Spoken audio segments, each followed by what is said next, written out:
কোথায় গেলে মিলবে নিরাপদ ঠাঁই?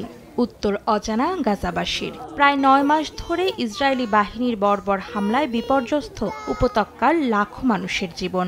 নেই প্রয়োজনীয় খাবার, পানি, জ্বালানি আর ওষুধের অভাবে বন্ধ হওয়া হাসপাতালগুলোই যেন বলে দেয় প্রয়োজনীয় চিকিৎসা সেবাও এক প্রকার অনিশ্চিত এখানে। মাথার ছাদটুকুতেও সেই কবেই ধসে গেছে দখলদার বাহিনীর হামলায়। উপত্যকাটির এ প্রান্ত থেকে ও প্রান্ত ক্রমশই ছুটে চলতে চলতে ক্লান্ত বিষণ্ণ এসব মানুষ জানেন না কবে থামবে এই বর্বরতা।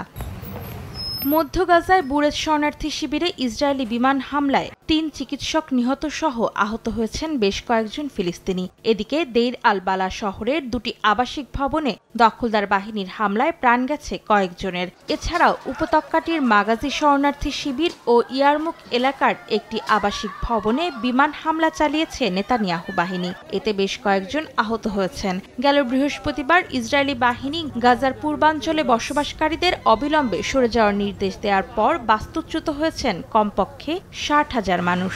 নগদের কাছে সব গ্রাহকই প্রিয়, তাই তো সারা দেশে ক্যাশ আউট চার্জ সবচেয়ে কম।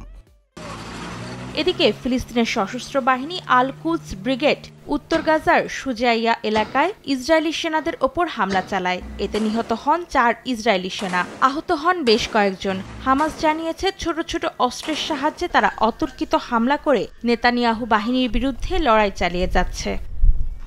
অন্তরা সেন, সময় সংবাদ।